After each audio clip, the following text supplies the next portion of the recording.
Glória a Jesus. Abra sua Bíblia no livro das Águas. Aleluia. O livro de João, ele é o livro das águas. Todos os capítulos do livro de João falam de água. E nessa noite, eu creio, se você se permitir, vai jorrar água de dentro de você. Amém? Aleluia. O livro de João também é o livro dos grandes encontros. Nós vamos falar de um encontro especial essa noite. Amém? Todos encontraram? João 3, 8. O vento sopra onde quer, e ouves a sua voz, mas não sabes de onde vem, nem para onde vai. Assim é todo aquele que é nascido do Espírito. Amém? O vento sopra onde quer, e ouves a sua voz, mas não sabes de onde vem, nem para onde vai. Assim é todo aquele que é nascido do Espírito. Aleluia. O livro de João, sem dúvida nenhuma, é a sustentação de toda a filosofia cristã. Amém? Aleluia. Eu quero falar antes de entrarmos na palavra que o Senhor hoje, Ele quer falar no silêncio com você. Amém? Aleluia. Preste bastante atenção, deixa Deus falar devagarinho com você. E eu creio em nome de Jesus que você vai sair daqui diferente da forma como você entrou. Amém? Eu já estou diferente. O Senhor já falou comigo grandemente. Amém? Já chorei nos louvores. E eu creio que o Senhor tem algo ainda para passar para mim, para a igreja. Então preste muita atenção em nome de Jesus. Aleluia. Deve ser considerado o livro de João o livro mais importante do cristianismo, o livro mais importante do Novo Testamento, mais importante do que está escrito no livro de João do que em qualquer outro texto do Novo Testamento. Diferente dos três evangelhos, Mateus, Marcos e Lucas, que eles são chamados de evangelhos sinóticos, ou seja, evangelhos comparáveis, que falam a mesma coisa. Aleluia. João, ele é mais preciso nas palavras proféticas de Jesus. Amém? Nas palavras doutrinárias de Jesus. Quando nós lemos João, nós podemos sentir, amém, a agonia de Jesus no Getsemane, nas palavras de Jesus e também na revelação da Santa Ceia. Nenhum outro texto na Bíblia nos ensina, amém, mais do Evangelho de Jesus do que João. E é por isso, amém, se alguém nunca leu a Bíblia e quer saber por onde começar, comece pelo livro de João. Aleluia. O livro de João já começa falando da divindade de Jesus. Aleluia. Em 3,16 ele vem falando do amor de Deus. E por aí vai. Amém? Aleluia. Propositalmente, o autor descreve apenas 7 milagres. Pode colocar aqui para mim o tema da campanha? Vamos ver, faz favor para mim.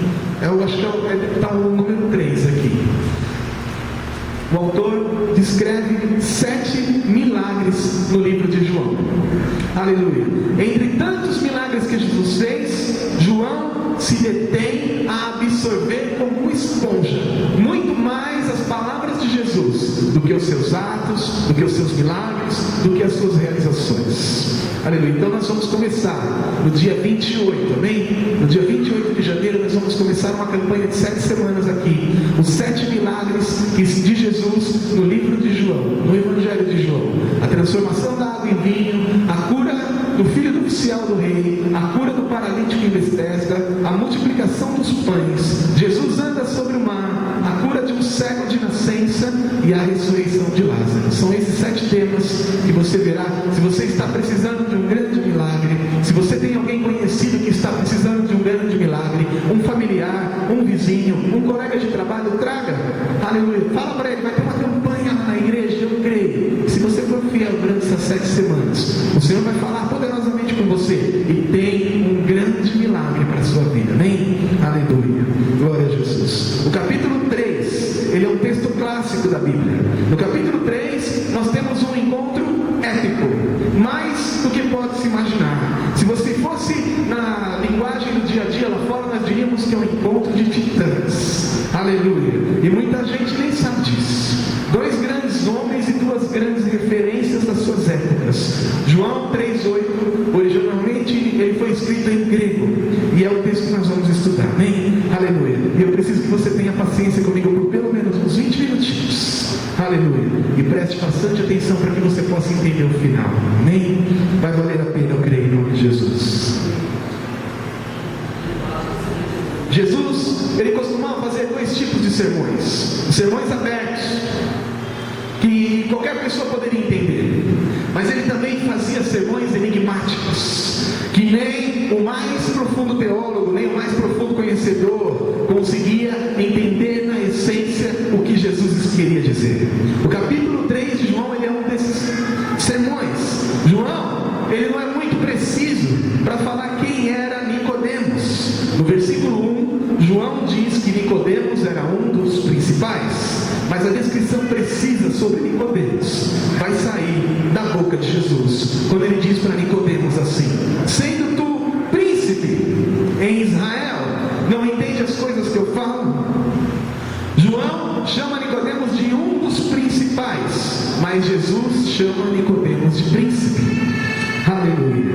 Esse príncipe que Jesus chama Nicodemos, ele não é herdeiro de um trono político, ele não é descendente de uma monarquia política. Esse príncipe que Jesus chama Nicodemos, ele é traduzido da palavra hebraica Nasser, amém? E outra tradução também é Nazi. As 2 palavras querem dizer príncipe. Aleluia.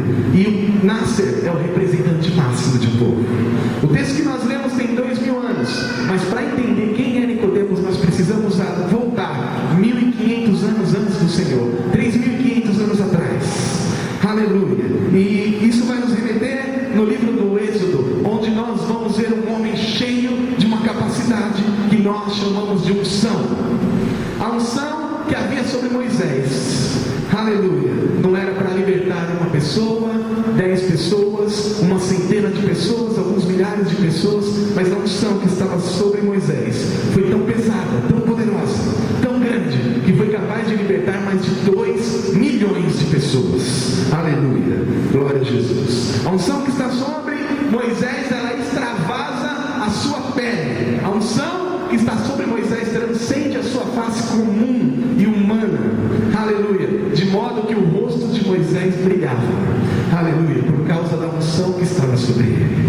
Moisés, ele passa a ser a palavra, ele passa a ser a Torá, ele passa a ser a lei encarnada em um homem. Ele era o referencial de justiça de um povo. Moisés era o intocável de Deus. Deus uma vez falou assim: Moisés, na presença de Faraó você será como Deus, e Arão será como profeta. Aleluia, glória a Jesus. Moisés, ele era o ponto máximo da justiça, o ponto máximo da equidade, ele era o referencial de acerto de um povo. Aleluia, de uma nação, de uma história, de uma religião. E quando essa unção que tira 2 milhões de pessoas do Egito, de um cativeiro de 400 anos, esse povo é conduzido para o deserto, esse povo todo se apoia em Moisés. Aleluia. Moisés passa a ser o corrimão de existência para esse povo, como se ele estivesse subindo numa escadaria íngreme. Aleluia. E os problemas, eles não demoram muito para aparecer. Amém? A galinha que o vizinho roubou, o homem que esbofeteou uma mulher porque estava bêbado, os problemas começam a parar na porta de Moisés para que ele resolva. Aleluia. Ele se amontou na tenda de Moisés, que todos ali confundiam e juravam ser divino. Os leigos, os indoutos, eles misturavam o seu entendimento e não sabiam se Moisés era homem ou se Moisés era um anjo. Aleluia. As filas dos problemas se multiplicam na porta da tenda dele, e a unção que está sobre ele vai cooperando para resolver. Só que chega um dia, irmãos, aleluia, que ele diz: eu não aguento mais. Aleluia. Porque mesmo com tanto de Deus em mim, eu preciso comer, eu preciso dormir, eu preciso ir ao banheiro. Isso quer dizer, irmãos, que toda a nossa ortodoxia espiritual, toda a nossa espiritualidade, ela será boa, mas não será suficiente para nos libertar desse cativeiro, nem desse cativeiro da nossa carne. Que a gente parece até divino quando Deus nos usa, mas na verdade nós nós somos humanos, somos fracos, somos frágeis, somos limitados, somos dependentes, aleluia, humanos que choram, humanos que têm medo, aleluia, e por mais divino que possamos parecer, por causa do Espírito Santo que mora dentro de nós, e que sempre diz que nós estamos prontos, temos que lembrar que a nossa carne sempre será fraca, aleluia. Nós nos decepcionamos com as pessoas, nós nos decepcionamos conosco mesmo, porque sempre esperamos que as pessoas e que nós mesmos sejamos divinos, aleluia. Então perdoa, porque ele é tão humano quanto você, aleluia. Perdoe você mesmo, você não é infalível. Um dia Moisés disse assim: a Shekinah é grande, a presença de Deus em mim é demais, aleluia, mas a minha matéria não dá conta, é muita coisa para mim. Moisés geme, aleluia, porque ele não aguenta, ele geme porque ele confundiu, ele geme porque ele rompeu os limites, aleluia. Fala para o irmão que está do seu lado, amém? Você tem limites que devem ser respeitados. E eu estou falando para você quem era Nicodemos. Moisés chega para Deus e diz: Deus, acorda, vai arrebentar, a carne treme, eu não estou tendo tempo para dormir, para ir no banheiro, olha aí a multidão na porta da minha tenda, eu tenho que ministrar todo dia, eu tenho que julgar o povo, os problemas. Deus, o Senhor tem que me ajudar, porque foi o Senhor que me colocou nessa situação. Então Deus, faz alguma coisa, aleluia. E Deus desce no tabernáculo e diz para ele: calma, Moisés, eu estou nesse negócio, aleluia, eu estou contigo, eu vou te dar uma estratégia, aleluia. Alguém aqui já viu um poço com água? Aleluia, glória a Jesus. Tem alguém vivo aí? Glória a Deus, aleluia. Digo isso porque a pessoa que está morta, ela não levanta o braço, ela não fala. A pessoa que está morta não dá glória a Deus, amém? Aleluia. Então eu vou perguntar de novo: tem alguém vivo aí? Aleluia. É só para você despertar um pouquinho, amém? Esse comecinho é assim mesmo, mas depois você vai entender por que eu estou falando isso. Aleluia. Um poço com água, ele é um poço com água, aleluia. Você olha, água. Você olha amanhã, água. Você olha, ele está no mesmo nível. Você volta lá 10 dias depois, ele está no mesmo nível. Você volta lá um ano depois, ele está no mesmo nível. Você volta lá 10 anos depois, ele está no mesmo nível. Aí você pega um balde e tira um pouco de água, ele continua do mesmo nível. Você tira água, você tira água e você tira água, e milagrosamente o poço está do mesmo nível, aleluia. Eu quero dizer para você que esse poço ele é Deus, amém? Aleluia, glória a Jesus.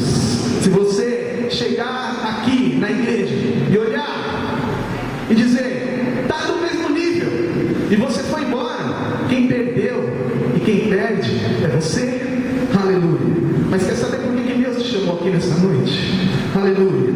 Ele te chamou para te dar uma cordinha e um baldinho, e você vai jogar e vai tirar a água desse poço, aleluia, porque Deus, ele é uma fonte inesgotável, nunca vai acabar. Quanto mais você tirar, mais ele tem para te dar, amém? Aleluia. Louvado seja o nome do Senhor, aleluia. Porque estou falando isso porque esse poço estava com Moisés, aleluia. Moisés reclamou e Deus disse: então faz o seguinte, eu não te dei uma água, aleluia, eu não te dei aí uma capacidade, uma unção, então escolhe você, Moisés, 70 homens dignos, impõe as mãos sobre a cabeça deles, porque eu vou transferir uma parte da unção que está sobre você para eles, aleluia.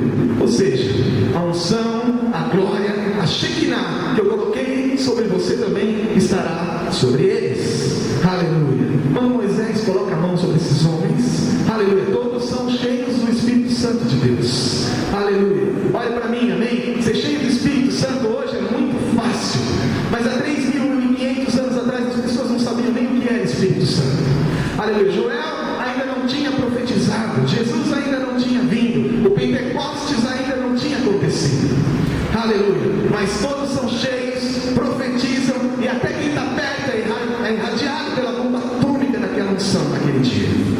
Esses 70 homens, eles formam um Supremo Tribunal de Justiça, STJ, aleluia. Esses 70 homens mais o príncipe, o Nasser, Moisés, eles compõem a corte máxima de um povo, aleluia, glória a Jesus, chamado em hebraico Sinedrio, aleluia, ou em português de Sinédrio, aleluia.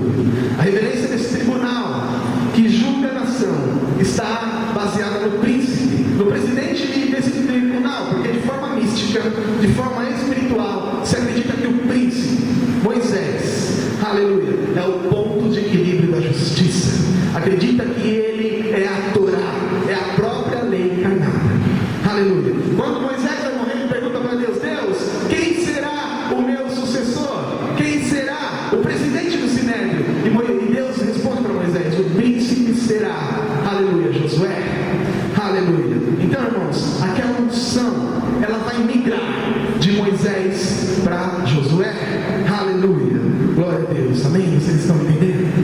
Aleluia. Aquela unção, aquela presença, aquela equidade que está sobre Moisés, aleluia. Deus chega para Josué e fala: como eu fui com Moisés, eu também serei contigo, aleluia, glória a Jesus. Em Deuteronômio 34:9 está escrito: Josué, filho de Nun, foi cheio do espírito da sabedoria, porquanto Moisés tinha posto as suas mãos sobre ele, aleluia.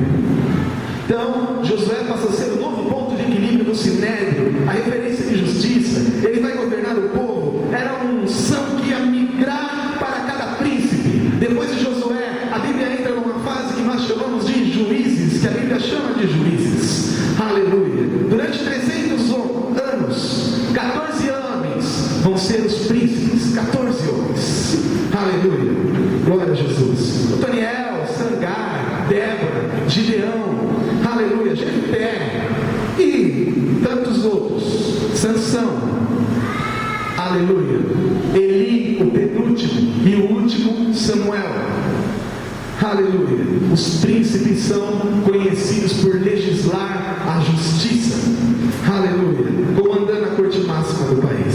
Samuel, ele é o último príncipe dos juízes, e ele vai fazer, aleluia, uma transformação na forma de governar Israel, aleluia. Ele vai ungir os dois próximos príncipes, os dois próximos presidentes do Sinédrio, Saul e Davi, aleluia. Davi, ele passa a equidade, a justiça, a palavra encarnada para o seu filho Salomão, o espírito de direção para o seu filho Salomão.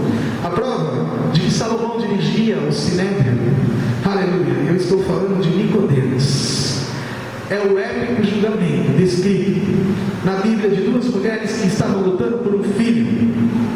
E diante de todos os sábios, Salomão, ele era a própria sabedoria encarnada. Ele diz: para saber quem é a mãe do menino, vamos dividir ele no meio com uma espada. A mãe verdadeira se desespera e fala: se é para dividir, por favor, dê o meu filho para outra. Aleluia. Se for para cortar, dê o meu filho para outra. E Salomão então diz: está vendo? Tudo que está em oculto aparece quando a luz da sabedoria de Deus se manifesta. Aleluia. Aí está a mãe verdadeira. Nenhum dos príncipes, irmãos, poderia se dar ao luxo de cometer um erro, porque desde que eles nascem, eles são preparados para saber de tudo. Aleluia. Também se acredita que a unção que está sobre eles, de forma sobrenatural, vai cooperar para que eles tomem as decisões certas. Aleluia. O Nasser tinha que saber de tudo. Ele era a coroa espiritual do país. Os monarcas vão regendo até o exílio. Durante 70 anos o Sinédrio deixa de existir, mas Deus tem sempre uma promessa para o seu povo. E 70 anos depois eles vão voltar, e Esdras será príncipe, Neemias será príncipe. A Bíblia vai dar o nome de alguns novos príncipes, Zacarias. Aleluia. Depois disso, a Bíblia vai passar por um período intertestamentário de 400 anos. Deus não fala na boca de nenhum profeta por 400 anos, entre Malaquias e o Evangelho de Mateus, quando nasce João Batista, e também logo após nasce Jesus. Aleluia. Glória a Jesus. Jesus. Então, o que acontece com o Sinédrio durante esses 400 anos? Eu vou resumir, amém? Aleluia. Uma grande nação, um grande império surge, eles são os helênicos, eles são os gregos, aleluia, sob o comando de Alexandre o Grande, aleluia, o mundo vai ser dominado, Israel vai ser dominado. Os impérios que antecederam os helênicos, aleluia, quando eles chegavam num lugar, eles destruíam as pessoas, eles queimavam as propriedades, os palácios, as igrejas, os templos, eles matavam os fortes, eles escravizavam os fracos, eles arrebentavam com a religião, com a cultura, com a fé das pessoas. Mas não Alexandre o Grande, nem aleluia. Alexandre o Grande, ele descobre um novo jeito. É um menino esperto, um menino de 30 anos, que descobre que ao invés de destruir a cultura, ao invés de descobrir a religião, ele pode simplesmente cobrar impostos. Aleluia. E isso o faz ser muito grande, rapidamente. Aleluia. Depois de Alexandre o Grande, surge o maior império que já houve sobre a terra, o Império Romano. O Império Romano, ele herda a mesma filosofia política dos gregos. Aleluia. Então ele não destrói a cultura, ele não destrói a religião, ele não queima o templo, ele, aleluia, vai cobrar impostos. Quando eles conquistam o Oriente Médio, eles chegam em Israel. Chegando em Israel, eles vão perguntar: quem é que governa isso daqui? Aleluia. E aí algum sábio, alguma pessoa vai responder: aleluia, quem governa Israel é um concílio de 70 pessoas mais um presidente. Aleluia. Roma vai impor sobre o Sinédrio vários decretos, várias leis, vai impor a cobrança de impostos, vai impor que o presidente do Sinédrio, aleluia, poderia continuar governando o país desde que ele cumprisse com todas aquelas cláusulas. E tinha uma muito especial: o presidente do Sinédrio não poderia ser vitalício, ele deveria ser trocado a cada 3 anos. E aí, irmãos, nós chegamos, amém, em João capítulo 3. Aleluia, glória a Jesus. Quem quer que eu pare, diga amém. Opa. Aleluia. Quem quer que eu continue, diga glória a Deus. Amém. Aleluia, glória a Jesus. Eu vou ficar com a maioria, hein? Alguns falaram amém. Eu precisava, amém, dessa introdução para você entender quem era Nicodemos. Aleluia. De verdade, agora nós vamos entrar na mensagem. João, ele deixa meio solto, porque naquela época as pessoas sabiam o que era o Sinédrio quando ele escreveu a Bíblia. Mas aquele, irmãos, era um encontro muito especial. Ele era grandioso. Nicodemos não era nada mais, nada menos do que o homem que herdou a glória de Moisés, que foi passando entre os príncipes até chegar em Nicodemos. Aleluia. Glória a Jesus. Tecnicamente, grava essa palavra, tecnicamente, ele deve ser o referencial máximo de justiça do seu povo, aclamado como santo. Se Israel não estivesse sendo dominado por Roma, Nicodemos seria o rei, o presidente, a autoridade máxima daquele país. Porém, Nicodemos era igual a Moisés, era igual a eu e era igual a você. Aleluia. Cheio de problemas e cheio de defeitos, alguns escondidos na escuridão da nossa alma. Nicodemos era alguém que estava no ápice do poder, da glória, da fama, estudou a vida inteira para isso. Aleluia. Nicodemos é alguém que passou a vida inteira juntando pedras para construir uma muralha. Aleluia. Mas ele não percebeu que a mesma muralha que o protegia era uma muralha que depois veio aprendendo. Aleluia. E assim muitas vezes somos nós. Aleluia. Nicodemos é alguém que, como eu e você, possui dentro de si um buraco negro, um vazio, aleluia, existencial.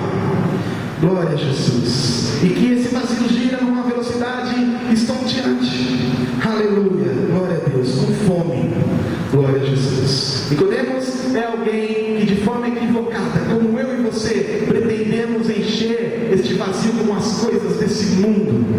Aleluia, glória a Jesus. Mas quanto mais nós alimentamos esse vazio com as coisas desse mundo, mais o buraco, mais o vazio aumenta. Nicodemos, ele é atraído pela possibilidade sugestiva de preenchimento do vazio da alma humana. Aleluia. Então, Nicodemos, aleluia, mesmo que o espírito de Moisés esteja sobre ele, o espírito da Torá sagrada, Nicodemos, ele é alguém que tem uma coragem especial, aleluia, mas parcial, como eu e como você. Aleluia. Temos coragens para algumas coisas, mas nós não temos coragem para todas. Aleluia. Temos coragem para fazer algumas coisas, mas nós não temos coragem para fazer tudo que nos é requisitado. Aleluia. Que nós temos uma postura louvável. Glória a Jesus. Eu me perdi. Para algumas coisas, mas muitas vezes nós não temos para outras, principalmente quando não estamos na presença de ninguém. Glória a Jesus. Nicodemos, ele é o líder do Sinédrio. O Sinédrio protege Nicodemos, mas ele não confia plenamente no Sinédrio. Aleluia. Por quê? Porque em busca, na saga de preencher este vazio da sua alma, aleluia, Nicodemos vai ter que tomar uma atitude um tanto corajosa. Aleluia. Ele vai esperar o Sinédrio dormir, a penumbra da noite chegar. Nicodemos vai tirar a capa mosaica, a capa de Moisés, a capa do presidente do Sinédrio, e ele vai se vestir de pijama e colocar por cima do pijama uma capa preta, capuzada, e vai sair escondido durante a noite. Aleluia. Ele vai cobrir o seu rosto e ele vai correr todos os riscos para ter um encontro com a possibilidade de preencher o seu vazio. O homem que deveria saber de tudo, ele sabia que ele não sabia de tudo e ele queria saber mais. Aleluia. A noite chega, Nicodemos tem coragem, ele parte para uma casa distante, no subúrbio de Jerusalém. Alguém tinha feito um nome para avisar que ele ia chegar, e era escuro, ninguém podia saber o que ele faz naquela escuridão, porque se soubessem, talvez confundissem e dissessem que ele estava cometendo um crime. Aleluia. Crimes se cometem, na maioria das vezes, à noite, na escuridão que esconde as falhas do nosso caráter. Aleluia. Na escuridão, na penumbra dos gorros, na penumbra, aleluia, das máscaras que nós colocamos. Aleluia. Na calada da noite, para esconder realmente quem nós somos. E ele bate na porta. Amém? É tenso, está preocupado. Ele bate, a porta não abre, ele não consegue abrir. Mas logo, aleluia, aparece alguém que tem o poder de abrir aquela porta. Amém? Glória a Jesus. Aleluia. Glória a Deus. Eu vou traduzir o que aconteceu com Nicodemos para você. Todas as portas que você bate e ela não abre, aleluia, é porque você não tem poder para abri-las. Amém? Aleluia. Mas existe alguém e ele está aqui dentro